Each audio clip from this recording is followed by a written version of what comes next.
오늘 말씀은 요한일서 2장 28절에서부터 3장 3절 말씀까지 보겠습니다. 우리가 다 같이 오늘 말씀을 한 목소리로 읽도록 하겠습니다. 자녀들아, 이제 그 안에 거하라. 이는 주께서 나타내신 바 되면 그의 강림하실 때에 우리로 담대함을 얻어 그 앞에서 부끄럽지 않게 하려 함이라. 너희가 그의 의로우신 줄을 알면 의를 행하는 자마다 그에게서 난 줄을 알리라. 보라, 아버지께서 어떠한 사랑을 우리에게 주사 하나님의 자녀라 일컬음을 얻게 하셨는고 우리가 그러하도다. 그러므로 세상이 우리를 알지 못함은 그를 알지 못함이니라. 사랑하는 자들아, 우리가 지금은 하나님의 자녀라. 장래에 어떻게 될 것은 아직 나타나지 아니하였으나 그가 나타내심이 되면 우리가 그와 같을 줄을 아는 것은 그에 계신 그대로 볼 것을 이남이니 주를 향하여 이 소망을 가진 자마다 그의 깨끗하심과 같이 자기를 깨끗하게 하시느니라. 아멘. 오늘 읽은 이 말씀은 사실 여러분들 지금 읽어봤지만은 이게 무슨 말씀인지 선뜻 이해 안 가죠. 이 말씀이 굉장히 어떻게 좀 옛날 투로 글씨가 쓰였는지 문장이 쓰여서 여러분 선뜻 이해가 잘 안 가는 말씀이 될 거예요. 그래서 오늘 이 말씀은 좀 잘 귀를 기울여서 오늘 말씀을 들으셨으면 좋겠습니다. 오늘부터 우리 기독교는 대강절이라고 하는 절기를 지키게 됩니다. 그래서 오늘이 대강절 첫째 주일입니다. 기독교에는 여러 절기가 있죠. 대강절은 성탄절을 맞이하는 주님이 오신 것을 이제 기다리는 성탄절부터 4주간을 일컬어서 대강절기라고 합니다. 그러니까 지금 우리가 그 대강절기 첫 주일이 바로 오늘입니다. 대강절. 여러분, 사순절은 뭐죠? 사순절은 주님의 부활을 우리가 축하하기 위해서 부활주일로부터 40일 전까지를 사순절이라 합니다. 오순절은 뭐죠? 성령이 강림하신 날로부터 거꾸로 세워서 50일 동안을 우리가 기념을 하는데 그것을 오순절이라고 합니다. 이런 거 다 아시죠? 부활절, 성탄절. 그럼 하나 더 물어볼까요? 혹시 주연절이라고 아세요? 주연절. 주연절이라고 하는 것은 뭐냐면은 매년 1월 2일부터 1월 8일 사이에 해당되는 첫 번째 1월 주일을 주연절이라고 합니다. 그러니까 1월 2일부터 1월 8일 사이에 해당되는 주일인데 하루를 지키는 건데 이 주연절이라는 말은 어떤 말인가 하면 이 동방교회에서는 예수님께서 30살이 되셔가지고 세례 요한에게 세례를 받은 날을 기념하는 것이 바로 이 주연절이에요. 근데 우리 서방교회 쪽에서는 어떻게 기념을 하느냐? 동방박사가 예수님의 탄생을 축하하기에 와가지고 예수님을 만난 그것을 기념하기 위해서 주연절이라고 합니다. 주연절도 오늘날 기독교에서는 그래도 잘 지키는 절기 중에 하나입니다. 그러니까 절기가 많습니다. 자, 성탄절부터 시작해서 4주간 걸쳐서 우리는 대강절이라고 그러는데 이 대강절은 캐톨릭에서는 대림절이라고 그럽니다. 그래서 우리도 요즘에는 기독교에서 대림절이라는 말을 이제 많이 쓰기 시작합니다. 아주 정확히 이해하기 좋기는 대림절이 조금 이해가 더 되죠. 대라는 말은 무슨 뜻이냐면 기다린다는 것이죠. 나는 기다린다 할 때 대자고. 강은 강림하신다. 내려오신다. 그러니까 누가 내려오시는 거죠? 주님이 내려오시는 그것을 기다리는 절기를 대강절 또는 대림절이라고 합니다. 그 의미는 바로 그런 건데 이 대림절이 초기에 지켜질 때는 예수님께서 이제 이 땅에 처음 오신 그 아기로 오셔서 우리 사람으로 오신 그 예수님의 첫 번째 성탄을 기념하기 위해서 이 대강절을 지켰습니다. 그런데 이게 기독교 내에서 12세기를 지나면서 그 소위 의미가 조금 달라지기 시작합니다. 어떻게 달라졌느냐 하면 지금부터 1000여 년 전에 2000여 년 전에 오신 그 예수님을 기다리는 것이 아니라 그것도 기다려야 하지만은 우리의 현재의 삶에서 예수님이 우리에게 오시는 것을 예수님의 임재를 주님의 임재를 기다려야 한다는 것이에요.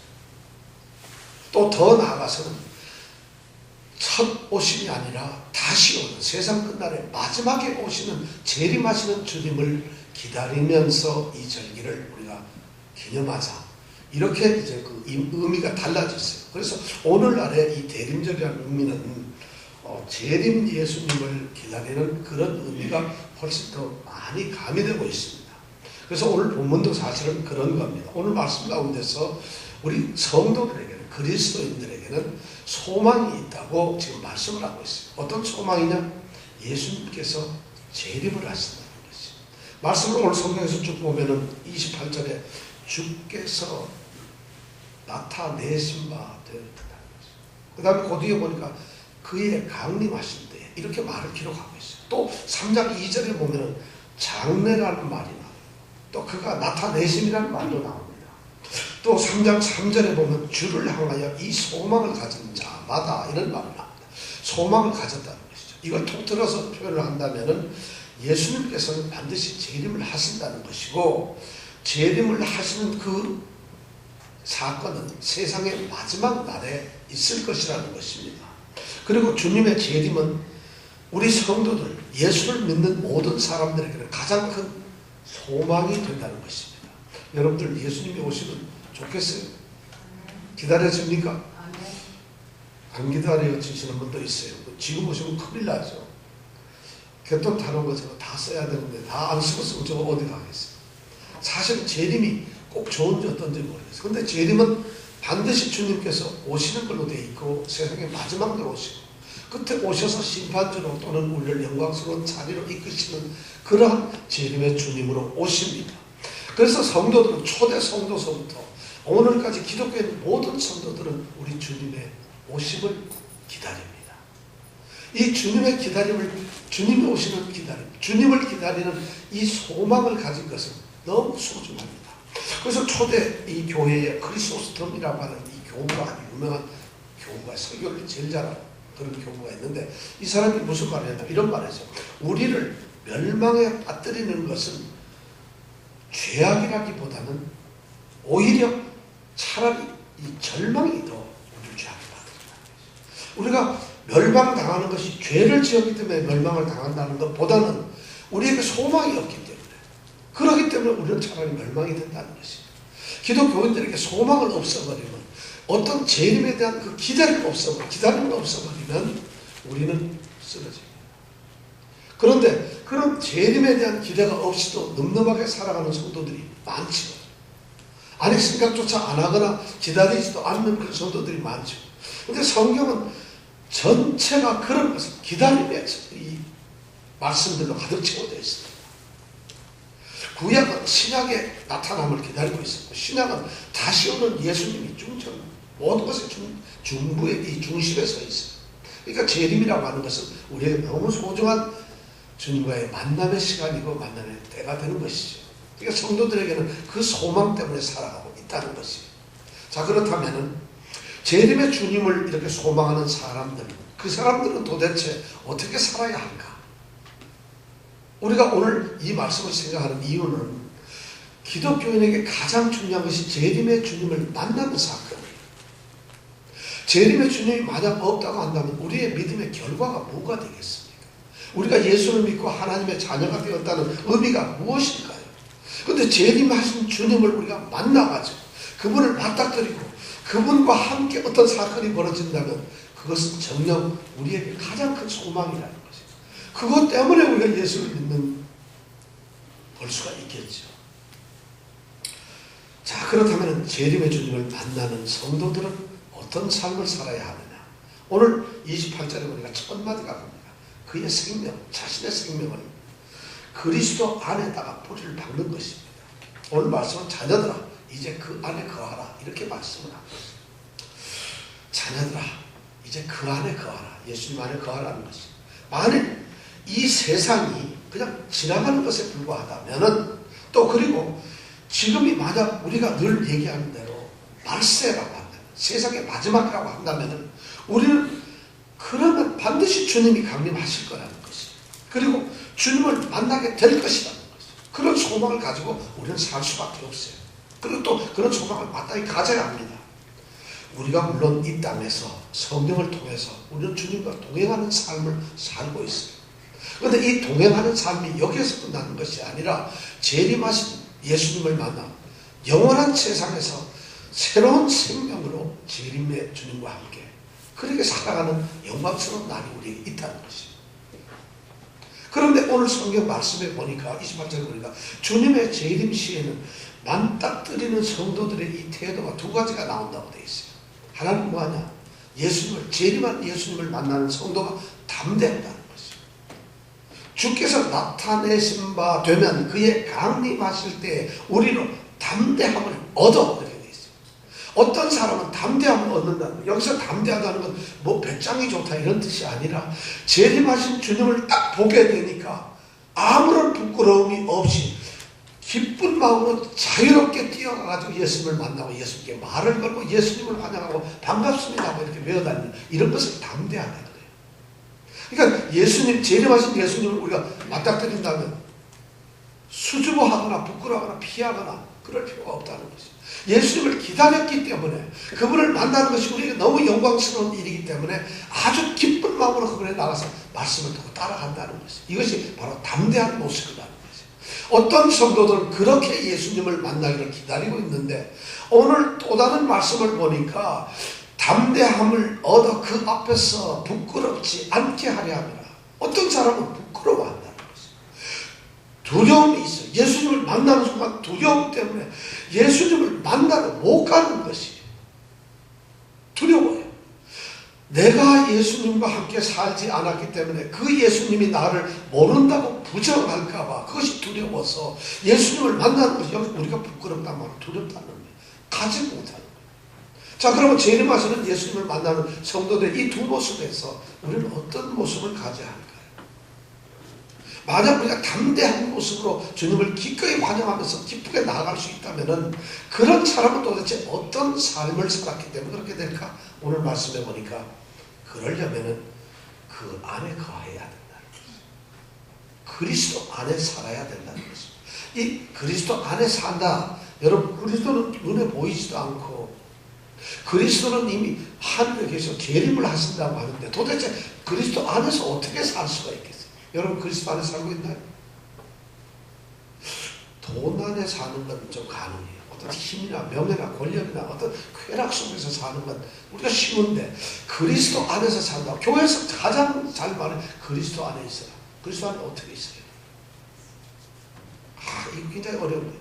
그런데 여기서 또 말하는 건 그 안에 거하라 이 말은 그냥 단지 자기 이 위치가 그리스도 안에 있다고 하는 그런 의미를 이야기하는 것은 아닙니다. 여기서 거한다는 말은 영원히 지속적으로 그에게 같이 살고 있는 것이죠.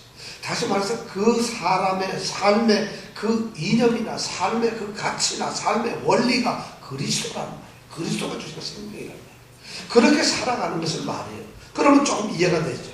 그리스도가 연합해서 예수의 생명으로, 예수 생명으로 살아가는 것이 그리스도 안에 있다는 것이죠. 그럼 구체적으로 뭘까? 우리 주님은 요한복음 15장에서 이런 내용을 포도나무 비유로 말씀을 하셨어요.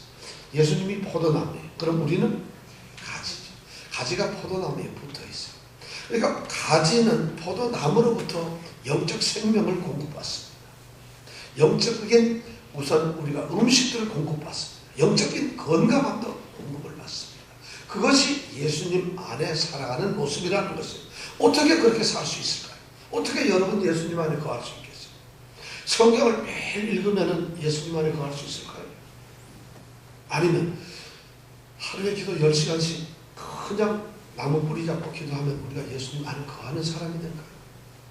아니면 하루에 한 10시간씩 설교하고 복음전하고 이러면 예수님 안에 거하는 것이 될까요? 그 안에 거하라는데 그 안에 거하는 것이 도대체 뭘까요? 이정근 집사님은 뭐라고 생각하세요? 대답하지 마세요. 어떻게 거할 수 있는가? 중요한 얘기가 있어요. 우선 첫 번째로 중요한 건 뭐냐면 예수님께서 하나님의 아들이라는 것을 믿습니다. 이 말은 다시 말하면 뭐냐면 예수님은 하나님이시라는 것을 믿는 것이에요. 이것을 안 믿는. 근데 신앙생활 하면서 믿지 않는 사람이 첫 번째가 예수는 하나님의 아들이라는 사실을 믿는 것이에요. 그리고 그 다음에 그 예수를 바로 하나님의 아들인 하나님이신 그 예수를 나의 주인으로 영접하는 것이에요. 여러분 우리가 그 예수를 주인으로 영접했어요. 여기까지는 그래도 피상적인 것 같아요. 지식적으로 예수님은 하나님의 아들이로구나. 그 예수님을 내가 주님으로 모셔야지. 여기까지는 생각을 하고 현실적으로 뭐가 주님을 모셨을 때 갑자기 뭐 근육이 생기는 것도 아니고 집에 돈이 생기는 것도 아니고 알 수가 없어요. 그럼 예수님을 주님으로 모셔서 사는 삶의 구체적인 모습이 뭐냐? 이 세 번째가 중요해요. 예수님의 뜻대로 사는 것이죠. 그 뜻이 뭐냐? 말씀대로 산다. 예수님께서 하신 이 성경에 말씀하시는 말을 그대로 행하면서 사는 것. 이것이 그 안에 사는 것이에요. 중요하죠. 그죠? 그러면서 그렇게 살아가는데 한 번 그렇게 사는 것이 아니에요. 그 안에 거하라 이 말은 지속적으로 자기 생명이 끝날 날까지 계속되는 것이니까 여기서 거한다는 말은 그러한 믿음의 삶이 비가 오나 눈이 오나 환경이 좋으나 슬프나 괴로우나 어떤 경우에도 지속적으로 예수를 믿는 삶을 살아간다는 것입니다. 몸이 아파서 나 오늘은 예수님 아프니까 잠깐 예수님 저기 플로리다 쪽 가 계세요. 오늘 나 여기 있을 때 이래서는 안 된다는 것이에요. 오늘은 내가 몸이 집안에 오늘 굉장히 중요한 우리 아들이 장가를 가는데 예수님 미안합니다. 오늘 내가 장가가 더 급하거든. 이게 아니라는 것이에요. 예수님과의 삶은 조금 더 떨어지지 않는다. 무엇을 하든지 어느 곳에든지 하나님의 말씀대로 살아가면서 그대로 지키면서 예수님을 주님으로 모시고 그리고 그 나의 주인이라는 그 믿음 그것을 끝까지 간직하는 삶이라는 것이에요. 이렇게만 하면 될 것 같은데 우리 주님께서는 또 한 말씀을 더 하셨어요. 자신의 몸인 이 성도들의 공동체 바로 교회 안에서 사랑의 관계를 맺으면서 살라고 말씀을 하셨어요. 이렇게 예수님 안에서 그 안에 거한다는 말은 이런 의미를 가지고 있어요. 이렇게 살아가야 돼요. 자, 그렇다면 제가 여러분들에게 묻고 싶어요. 여러분들의 위치는 지금 어딜까요? 우리 성도들은 지금 그 안에 거하는 여러분들의 모습이 어떤 모습이에요? 오늘 말씀은 재림하시는 예수님을 기다리면서 만나기 위해서 그러기 위해서는 어떤 삶을 살아야 하느냐? 그 안에 거하는 삶을 살아야 하는데 그 안에 거하는 것이 이런 거라고 한다면 우리는 우리 위치가 어떤 정도의 모습으로 지금 거하고 있나요? 여러분 한번 아니 교회나 한 번도 안 빠졌는데 성경에 그런 말 써놨으면 얼마나 고맙겠어요. 나 교회 한 번도 안 빠졌어. 중요한 얘기입니다. 물론 교회 안 빠지는 것이. 그러나 성경은 좀 더 본질적으로 얘기를 하고 있어요. 굉장히 중요한 얘기죠. 그럼 여러분 자신의 신앙을 위치를 한번 여러분들의 거하고 있는 그 위치를 한번 평가해 보세요. 점수를 매겨보세요. 그 안에 거하라. 이 의식이 우리에게 있을 때 재림 예수를 맞이하는 그 안에 거하는 삶이 된다는 것입니다. 그런데 거기로만 끝나는 것이 아니라 29절에 보면은 그 안에 거하는 사람은 그 삶의 결과나 모습이 반드시 어떻게 드러난다는 것이에요. 너희가 그의 의로우신 것을 알면 의를 행하는 자마다 그에게서 난 줄을 아니라.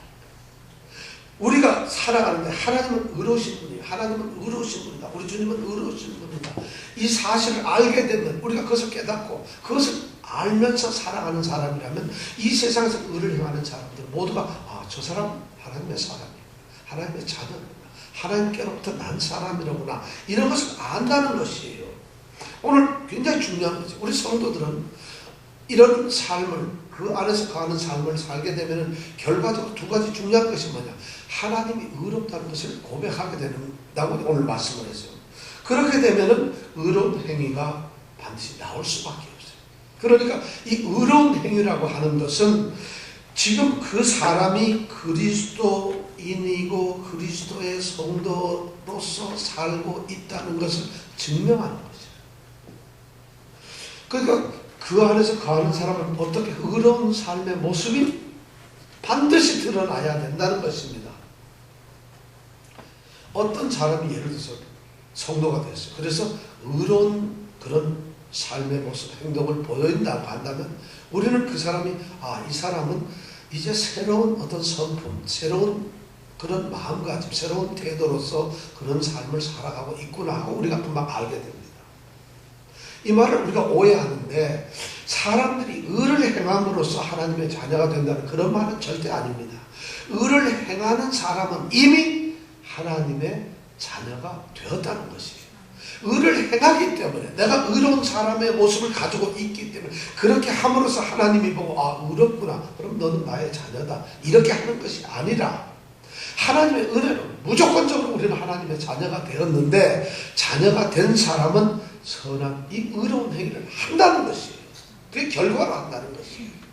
그러니까 이건 굉장히 차이가 많은 거예요. 근데 어떤 사람은 말이죠, 의로운 행위, 선한 행위를 해요. 근데 예수를 믿지 않아요. 그런 사람이 있죠. 그죠?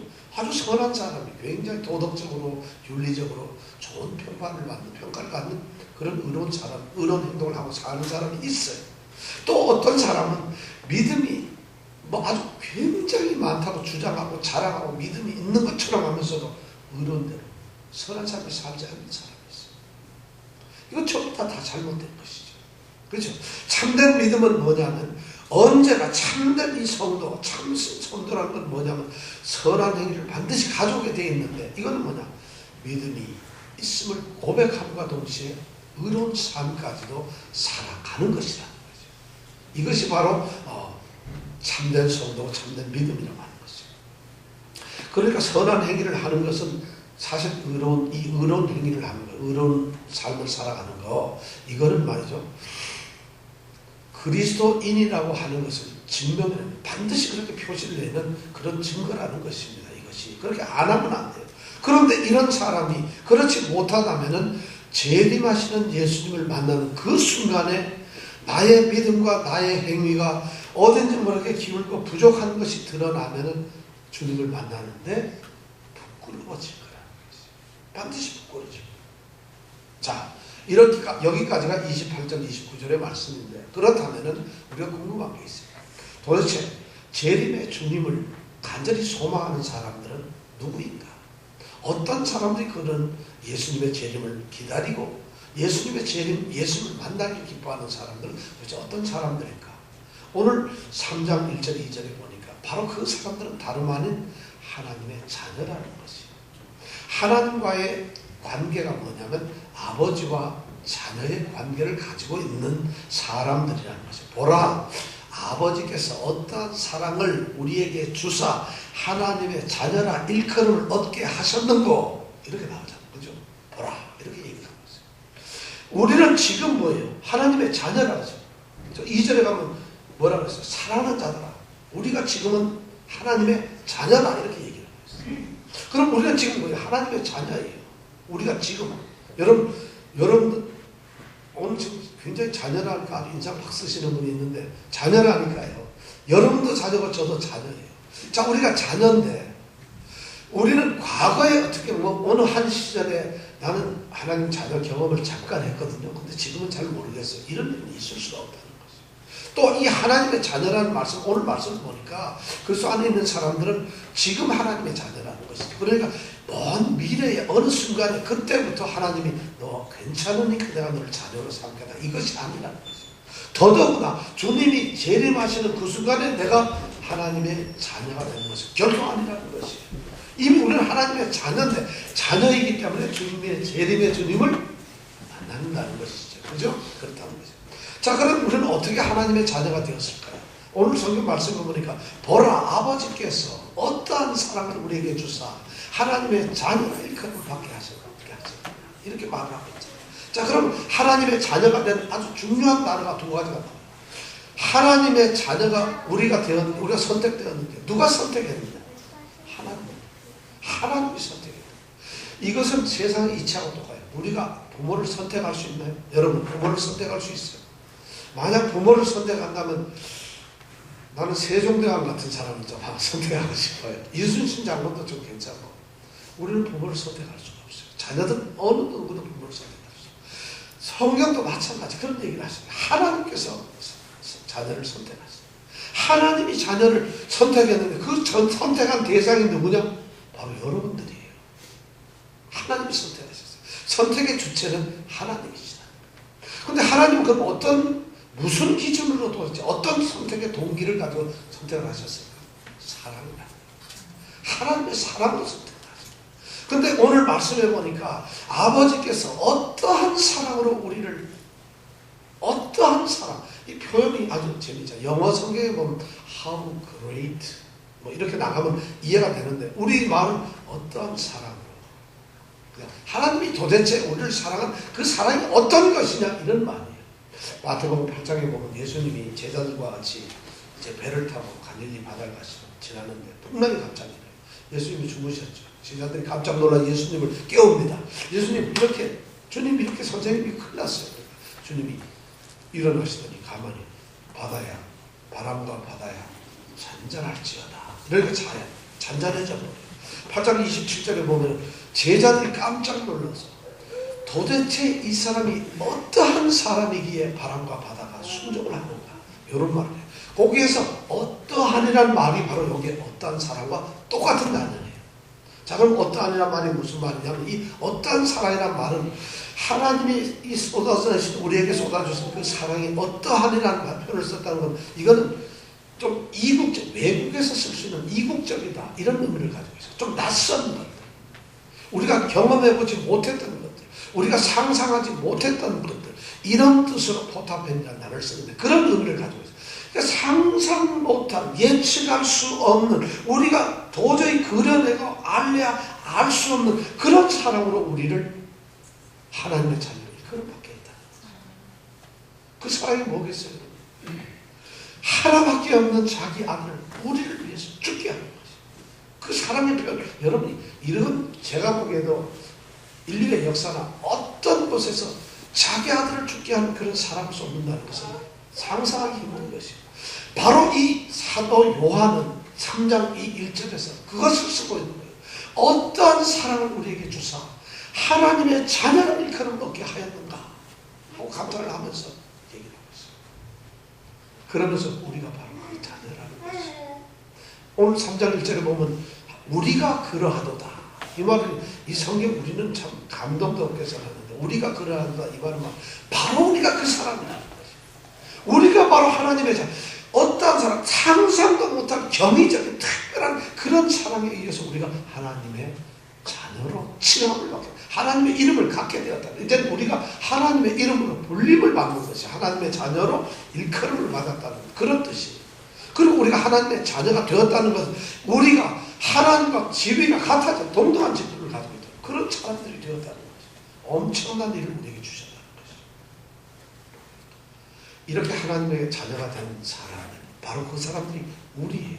근데 이런 사람들이 재림하시는 주님을 담대하게 맞을 수 있도록 해야 되는데 그럼 우리가 하나님의 자녀가 되었을 때 우리에게 나타나는 아주 중요한 어떤 특권이나 어떤 특별한 차별점이 있어요. 어떤 아주 특별한 어떤 이 확신 같은 것이 우리에게 있다는 거죠. 오늘 성경 말씀에 보니까 두 가지로 되어 있는데 첫 번째는 하나님의 자녀가 됨으로써 우리는 세상과 구별이 되었다는 것이에요. 1절에 보니까 그러므로 세상이 우리를 알지 못하면 그를 알지 못함이니라 이런 게 있어요. 세상이 우리 성도, 우리가 하나님의 자녀인 것을 알지 못해요. 우리가 하나님의 자녀라는 것을 몰라요, 세상이. 왜 모르느냐? 그 사람들은 하나님을 모르기 때문에. 하나님을 알지 못하기 때문에. 세상은 하나님을 알 수가 없어요. 알려고 하지도 않아요. 그리고 하나님께서, 이 예수님이 하나님의 아들인 거, 이건 인정 안 하고서 그래요. 그러니까 우리 성도들이 하나님의 자녀로서 하나님과 누리는 이 교통, 하나님께서 주시는 사랑, 은혜, 축복, 하나님과의 관계 속에서 누려지는 평안, 그리고 우리가 성도 하나님의 자녀로서 갖는 이런 놀라운 특권들을 그 사람들은 알 수가 없다는 것이에요. 왜냐하면 하나님을 모르니까. 근데 문제는 하나님의 자녀도 모르더라고요. 많은 사람들이. 자녀도 하나님과 교통하는 이 특권을 모르고 있더라고요. 왜냐하면 전혀 이 믿음의 자리에 있지 않기 때문에. 자, 우리가 그리스도인이라고 하는 이 말은 오늘 말씀을 보니까 세상 사람들이 갖는 그 인식을 뛰어넘는 사람. 사람들이 알고 깨닫고 사람들이 뭔가를 가지고 있는 그것을 완전히 뛰어버린 뭔가 우뚝 솟아서 감히 상상도 못할 존재가 누구냐? 우리가. 우리 성도들. 하나님의 자녀들은 바로 그런 신분을 가지고 있다는 것입니다. 세상을 초월한 사람, 세상에서 감히 생각도 못하는, 그러므로 세상이 우리를 알지 못하면 그를 알지 못함이니라. 이 말씀이 바로 그 말씀. 이것이 우리에게 떨어지는 첫 번째 특권이에요. 두 번째는 뭐냐면 하나님의 자녀로서 우리는 미래의 소망을 가지고 있다는 것입니다. 2절에 보니까 그렇게 나와 있죠. 장래에 어떻게 될 것은 아직 나타나지 아니하였으나. 그렇죠. 이 말씀을 찾으면 장차 모습은 우리가 지금 현재는 뭐죠? 우리가 지금은 하나님의 자녀잖아요. 근데 자녀인데 나중에 재림의 주님을 만나게 되면 우리의 모습이 어떻게 될까? 오늘 성경 말씀에 보면 장차 어떻게 될 것은 아직 나타나지 아니하였으나. 우리의 모습이 아직 뭔지를 몰라요. 구체적으로 성경 것을 이야기하지 않고 있어요. 이거 모르죠, 우리는. 사실. 그런데 분명히 알 수 있는 것은 상상할 수 없을 정도의 뭔가 영화롭고 아주 존귀한 존재가 될 것이다. 그런데 그것을 잘 모르는데 오늘 사도 이 요한은 엄청난 얘기를, 어떻게 될 것은 아직 나타나지 아니하였으나 그가 나타내심이 되면, 예를 들어 그가 나타내심이 되면 우리가 어떻게 된다면 그와 같을 줄을 아는. 그와 같다는 건 누구예요? 주님과 같다. 우리 누가 성도들이 만약 우리가 그런 모습으로 만약 이제 재림의 주님을 만나는 그 순간에 딱 도달했을 때 우리의 모습이 누구와 같이 된다면 예수님과 같다. 그러면 예수님과 같아진다면 여러분 이것이 축복인가요? 어떻게 되는가요? 굉장히 좀 이런 말을 수 없는 축복이죠. 주님과 같이 된다는 것은 우리는 이 부활을 이야기하는 그 장면에서 많은 상상을 할 수 있습니다. 또 성경은 그것을 기록해 놓고 있습니다. 우리가 부활할 때 이 부활체는 우리의 몸도 우리의 영혼도 함께 부활한다는 것이죠. 우리가 몸도 영혼도 함께 부활하는 거예요. 그런데 그렇게 부활된 이 부활체, 우리가 만약에 부활하게 되면은 주님과 함께 있게 되는 그 부활체는 주님과 영원히 사는, 죽음이 없다는 것이죠. 그 다음에 그 부활체는 뭔지 모르게 지금 현재 몸과는 달라요. 우리가 가지고 있는 몸과는 달라요. 그러니까 고통은 지금 우리 몸이 가지고 있는 그 몸의 한계들이 있잖아요. 아픔도 있고 괴로움도 있고 쓰라림도 있고 이 몸의 한계가 그때는 없어져요. 초월해버려요. 그러니까 우리가 주님과 같아져. 만약 주님이 재림하신 주님이 천국에서 허리야 이런다면 말이 되겠어요? 안 되지, 그죠? 주님이 등이 가려운데 여기 좀 긁어줘 이런 일이 있을 수가 없다는 것이죠. 그러니까 우리가 가지고 있는 몸의 모든 한계가 다 초월돼 버려요. 그럼 몸과 영혼 대해서 주님과 함께 영원히 살아가는 이런 존재가 우리가 된다는 것이에요. 그러면서 그 다음에 말씀을 보니까 그의 계신 그대로 볼 것을 이란다. 우리가 그와 같이 되는 것을 아는 것이, 우리가 예수님과 같이 똑같이 된다는 것을 아는 것은 어떻게 알 수 있느냐? 우리가 주님의 모습을 그대로, 주님이 참된 모습을 보기 때문에 안다는 것이에요. 우리가 주님과 똑같이 되었기 때문에 주님을 볼 수 있는 것이 아니라, 우리는 부활했는데 사실 세상 사람들은 천국에 가서 부활을 했다 하더라도 주님을 볼 수가 없어요. 주님을 발견할 수가 없어요. 주님을 인식해낼 수가 없어요. 그런데 오늘 성경 말씀에 보니까 그의 계신 그대로 본다는, 누가? 하나님의 자녀들이. 그래서 주님을 딱 보면 이분이 주님이시라는 걸 우리는 발견한다는 거죠. 그렇게 하는 이유가 뭐냐? 왜 그러냐? 그렇게 됐기 때문에, 왜냐면 우리는 주님과 같았기 때문에. 이런 얘기죠. 어떤 사람들이 둘이 서로 너무 잘 알려면은 서로 경험을 같이 나누면 더 이해하기 쉬워요. 잘 알아요. 그죠? 전혀 다른 세계에서 사는 사람들이 만나면은 처음 만나도 서로 잘 몰라요. 그런데 같은 경험을 하고, 같은 일을 하고, 같은 세상에서 같이 이렇게 동고동락했던 사람이 서로 보면 금방 대화가 되는 그 사람을 알아볼 수 있다는 거지. 바로 그 얘기를 지금 여기서 하고 있다는 거지. 그래서 우리가 만약에 예수님에 있는 예수님이 그가 계신 그대로 볼 수 있음, 그럴 우리가 상황으로 갈 수만 있다면 우리는 이 땅에서 바로 하나님의 자녀로서 예수님과 같은 경험을 하는 삶을 살아야 된다는 것입니다. 그래서 예수님 안에 거해야 된다는 거죠. 천국에 갔는데 여러분 예수님 못 알아보면 어떻게 골치 아파요. 천국 가지도 못해요. 가서 예수님을 모르는 천국에 백날 있으면 뭐 하겠어요. 거기에 주인이 있는데. 근데 오늘 사도 요한은 그걸 얘기하고 있어요. 예수님이 계신 예수님의 모습을 금방 발견하기 때문에 그 사람이 뭐냐? 예수와 같아졌다는 것이죠. 그런 경험을 한 사람이기 때문에 예수와 같아진다는 것이지, 같기 때문에 본다는 것이 절대 아닙니다. 이게 굉장히 중요한 말이에요. 그렇기 때문에 사도 이 바울은 빌립보서에서 뭐라고 해요? 내가 그리스도를 닮기로 그를 아는 지식이 가장 고상하다고 고백을 하죠. 그래서 그 그리스도의 부활의 권능과 고난의 참여함을 내가 늘 그것을 그런 경험, 부활의 권능이 어떤 것인지, 그리고 주님이 당하신 그 고난이 어떤 것인지 그 경험에 참여하고 싶고 같이 그것을 느끼고 싶다는 강렬한 열망을 가지고 있는데 바로 사도 요한이 오늘 그것을 쓰고 있어요. 왜 쓸까? 우리로 하여금 그것을 느끼라는 것이에요. 우리 성도들이 그러한 부활의 권능과 고난에 참여하는 그 예수 그리스도의 삶의 모든 것을 그대로 경험해 주기를 원하고 있다는 것이에요. 그래야만 우리는 주님을 발견할 수가 있고 알 수가 있어요. 우리는 그런 사람들이 되어야 됩니다. 자, 그렇다면 우리가 하나님의 자녀고 그렇게 알 수 있는 사람이 된다고 한다면 우리 하나님의 자녀로서 우리에게 주어지는 책임이 있는데 어떤 책임이 있겠어요?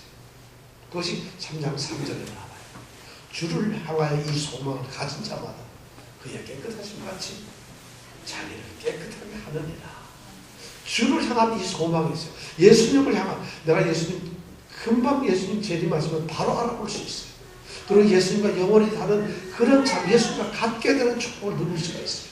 이것을 간절히 소망하는 소망을 가진 사람은 당연하게 만약 여러분들 재림의 주님을 보는 것이 우리 삶의 목적이라고 한다면, 우리가 만약에 천국이라고 하는 그 목적지를 가기 위해서 우리가 산다고 한다면 그 목적지를 갈 수 있는 그 길이나 방법을 우리는 알아야 합니다. 그리고 그대로 지켜야 돼요. 그 길을 따라가야 되고 그 가는 길대로 우리는 향해서 거기에서 우리가 해야 할 일들을 그대로 해가야 된다는 것이죠. 그런데 그것이 뭐냐면 거기에 가셨던 우리 주님을 보니까 그분이 깨끗하신 분이에요. 그분이 죄 하나 없으신 정결하신 분이에요. 그렇기 때문에 그분이 정결하신 분이기 때문에 정결하신 주님을 만나기 위해서 우리도 정결해야 돼요. 우리가 정결해요. 이것이 바로 우리 성도들에게 주어진 사명입니다. 책임이에요. 의무예요. 그러니까 하나님을 사랑하는 하나님의 자녀들, 소망을 가진 자들, 주님의 나타나심을 강림하실 때에 그에게 나타남 받고 그에게 드러나는 이런 그것을 고대하는 사람들이 이 땅에 살면서 그 안에 거하면서 하나님의 자녀로서 사는 사람들의 가장 중요한 것이 뭐냐면 바로 정결함이에요. 이 정결함이란 우리가 보통 성화라 거룩하게 된다는 것이죠. 자, 거룩하게 되려면 다시 28절로 돌아가서 그 안에 거합니다. 그 안에 거해야만, 예수님 안에서 예수님의 생명을 받고 예수님으로부터 공급을 받아야만 우리는 거룩해질 수가 있습니다.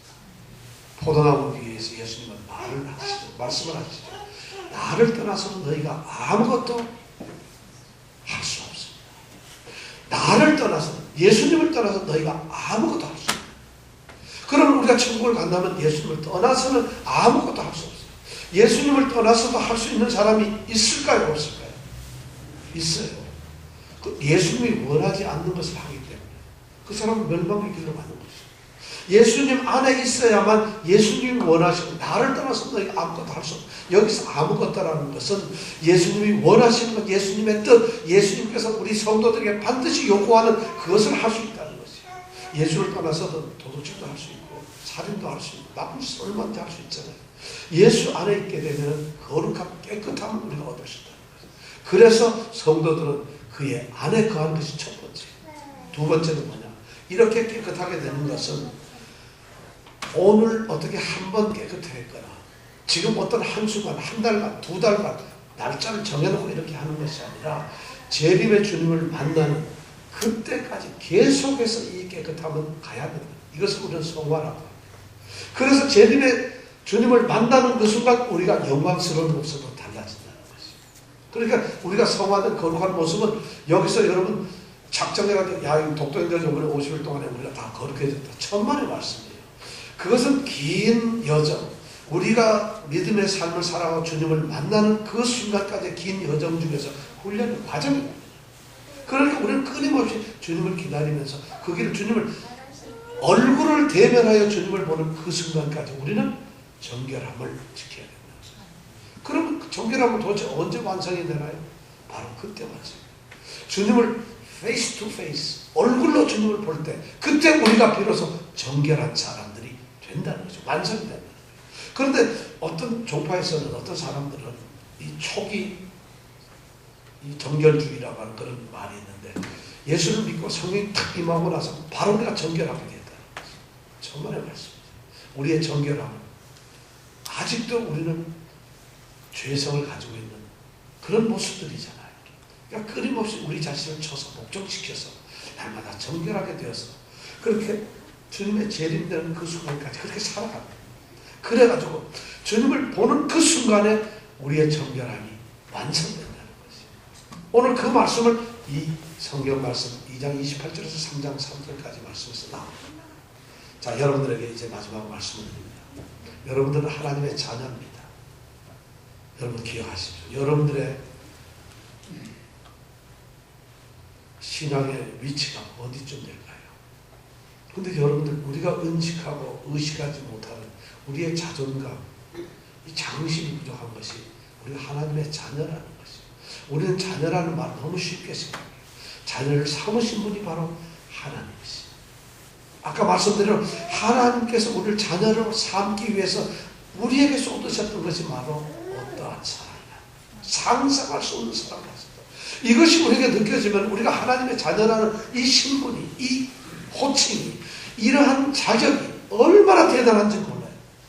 그런 사람이 그리스도 안에서 살 수밖에 없죠. 그런 사람이 재림하시는 그 주님 앞에 담대히 나가서 주님하고 달려가서 주님 앞에 안길 수 있지 않겠어요? 오늘 바로 이런 축복이 우리에게 있길 원합니다. 이 대림절을 통해서 우리가 주님을 만나는 준비를 그 안에서 거하면서 정말 예수님 한번 담대히 만나는 축복을 누리지 않겠습니까? 그 축복이 여러분들 있기를 축원합니다. 기도하겠습니다.